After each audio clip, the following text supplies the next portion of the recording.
Hello દોસ્તો, આપ સૌનું એકેડેમીના ડિજિટલ યુટ્યુબ પ્લેટફોર્મ હાર્દિક સ્વાગત. આ વિડીયોમાં આપણે એ જાણકારી મોટા પસંદ દ્વારા એક નવી ભરતી બહાર પાડવામાં આવી છે તેની ચર્ચા કરવાની છે. ભરતી કઈ છે તો કે ભાઈ ડબલ એની ક્લાસ 3 ડબલ એ એટલે કે એડિશનલ આસિસ્ટન્ટ એન્જિનિયર મિકેનિકલની ભરતી હાલ પ્રસિદ્ધ થઈ છે. આ વિડીયોમાં આપણે એક ભરતી છે એ નોટિફિકેશન વિશે ડિટેલમાં ચર્ચા કરીશું. તો તમે સૌ જોઈ શકો છો કે ગુજરાત બોર્ડ GSSB દ્વારા એડવર્ટાઇઝમેન્ટ નંબર 300 મદદનીશ ઇજનેર કે જેને શું કહે છે એડિશનલ આસિસ્ટન્ટ એન્જિનિયર ડબલ એઈ ની અપર ક્લાસ 3 ની મિકેનિકલ એન્જિનિયરિંગ કરેલું હોય એવા ઉમેદવારો માટે અહીંયા એક ભરતી બહાર પાડવામાં તમે જોઈ શકો છો ટોટલ જગ્યાઓ કુલ 15 જગ્યા બહાર પાડવામાં આવી છે. જો તમે કોઈ અહીંયા એલિજિબલ છો મિકેનિકલ એન્જિનિયરિંગ કરેલું છે આ તમને જોઈશું કે એલિજિબિલિટી પણ તમે એન્જિનિયર તો અહીંયા તમે 15 જગ્યા માટે એપ્લાય કરી શકો.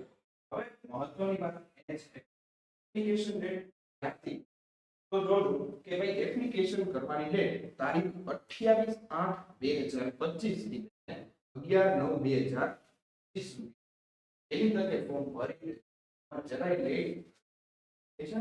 ચલો આગળ જોઈએ કે ટોટલ જગ્યાઓ કેટલી ભાઈ આપી છે 15 જગ્યા છે જેમાં બિન અનામત સરકારી વર્ગ માટે 11 જગ્યા ઈડબ્લ્યુએસ માટે 2 જગ્યા અનુસૂચિત 1 જગ્યા અનુસૂચિત 1 જગ્યા એવી જ રીતે મહિલાઓ માટે પણ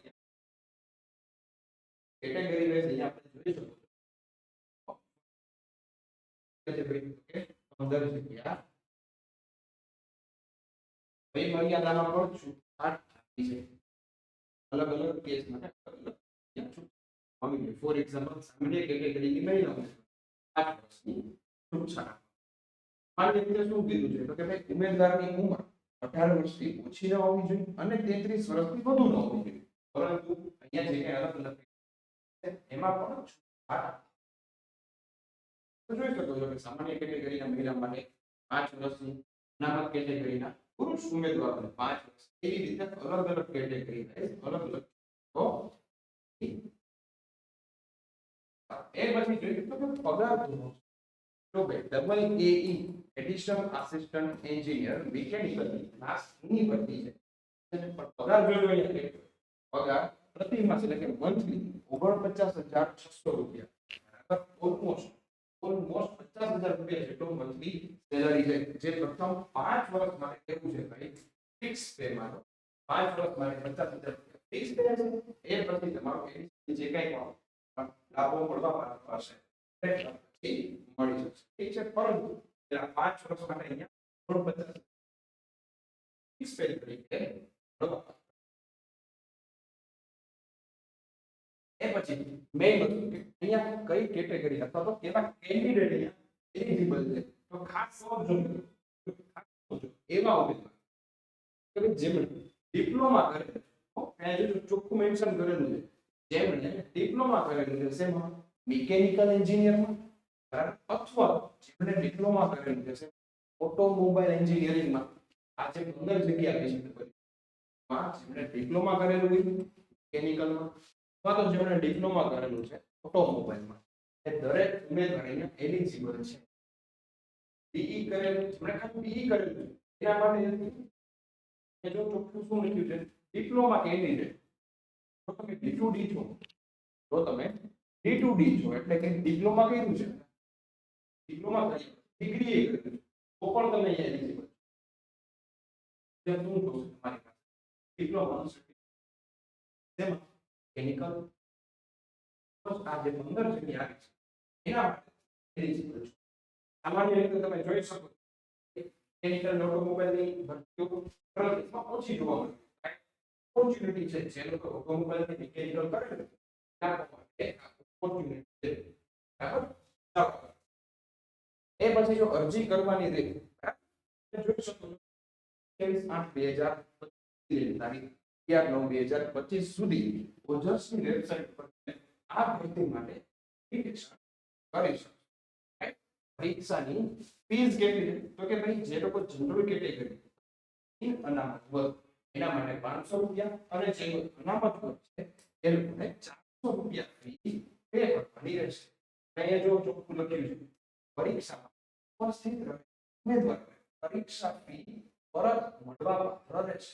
મતલબ જો તમે એક્ઝામ દેવા જાઓ છો આ જે ફી કરી છે એ જ ફી ફરીથી રિફંડ થઈ જશે. પણ જો તમે એક્ઝામ નહીં જાઓ તો ફી ફરીથી રિફંડ નહીં થાય. ખાસ ચાલો એ પછી આગળ વધીએ કે ભાઈ એક્ઝામ કેવી રીતે લેવાશે, પરીક્ષાની પદ્ધતિ શું છે.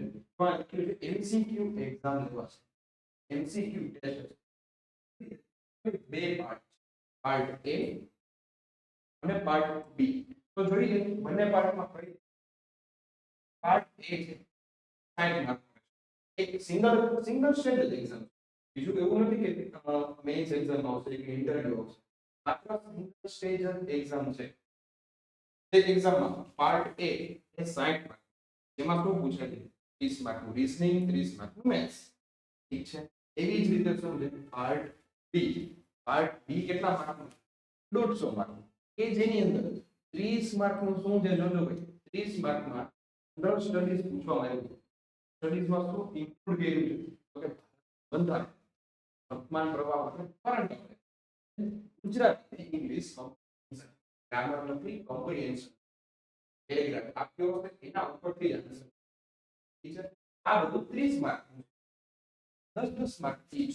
કરંટ અફેર 10 માર્કનું, કોન્સ્ટિટ્યુશન એટલે બંધારણ એટલે 10 માર્કનું, ગુજરાતી ને ઇંગ્લિશ છે એ પણ કમ્બાઈન કરીને 10 માર્ક. એ સિવાયના 120 માર્ક્સ એના તમારું ટેકનિકલ, બરાબર, જે કઈ મિકેનિકલ કે ઓટોમોબાઈલ ટેકનિકલ સિલેબસ છે તમારો 120 માર્કનું છે. એમ કુલ મળી અને 150 માર્કનો શું થશે બી. એનો મતલબ શું થયો પાર્ટ એ છે ભાઈ, પાર્ટ એ એ કેટલા માર્કનો છે 60. એવી જ રીતે 50 તો કેટલા થયા 10 માર્કની આખું સિંગલ સ્ટેજ એક જ એક્ઝામ છે જે 210 માર્કનું છે. મહત્વની વસ્તુ પાર્ટ એ માં 60 માર્ક છે, પાર્ટ બી માં 50 માર્ક ટોટલ 10 માર્ક. કેટલો સમય દેવામાં આવશે તો એક્ઝામ તમારી 80 મિનિટની રહેશે. અને 1/4 નું શું છે નેગેટિવ માર્ક થોડો પડે નેગેટિવ માર્કિંગ પણ. ઠીક છે. પછી જો એ સિવાય એક શરત લખી શું છે 7 થી 29 જો પાર્ટ એ અને પાર્ટ બી બંનેમાં મિનિમમ 40% આવવા જરૂરી છે. પાર્ટ એ માં પણ 40% અને પાર્ટ બી માં પણ 40%. પાર્ટ એ 60 માર્કનું 24 માર્ક તો ફરજિયાત, બીમાં 140%. મતલબ શું થયું પાર્ટ એ ના 24, પાર્ટ બી ના 60, 84 માર્ક થયા ભાઈ. મતલબ એવું નથી કે 84 માર્ક લેજો માર્ક શું થશે મેરિટ બનશે, પણ આ શું છે મિનિમમ ક્વોલિફિકેશન ક્રાઇટેરિયા. એ પછી એક્ઝામ લેવાય જશે. એ પછી તમારા જે માર્ક્સ એ પ્રમાણે રેડી કરવામાં આવે અને મેરિટ પછી કેટેગરી વાઇઝ જો લખ્યું છે કે કેટેગરી વાઇઝ જગ્યાના આશરે 2 ગણા ઉમેદવારોને ડોક્યુમેન્ટ વેરિફિકેશન કરવા માટે બોલાવશે. ડોક્યુમેન્ટ વેરીફાઈ થઈ જાય જે કઈ માર્ક્સ તમારા આવેલા છે મેરિટ બનેલું છે મેરિટ પ્રમાણે એ ડાયરેક્ટલી સરકારી નોકરી મળી જાય. જો અહીંયા કઈ મેઇન્સ લેવામાં આવે છે કે ઇન્ટરવ્યુ લેવામાં આવે છે તો વસ્તુ તો આ જે ડબલ ઈ મિકેનિકલ અને ઓટોમોબાઈલ ના કેન્ડિડેટ હોય છે અને ડિપ્લોમા કરેલું છે એ લોકો માટે છે એમાં ખાસ તૈયારી કરજો. જો તમને આ ભરતી બાબતે કંઈ પણ query છે તો અહીંયા લખેલા મોબાઈલ નંબર ઉપર એકેડેમીનો કોન્ટેક્ટ કરી શકો છો, વધુ જાણકારી મેળવી શકો છો. ઠીક છે. તો આવી જ રીતે મળીશું નવા વિડિયો લેક્ચરમાં. ત્યાં જય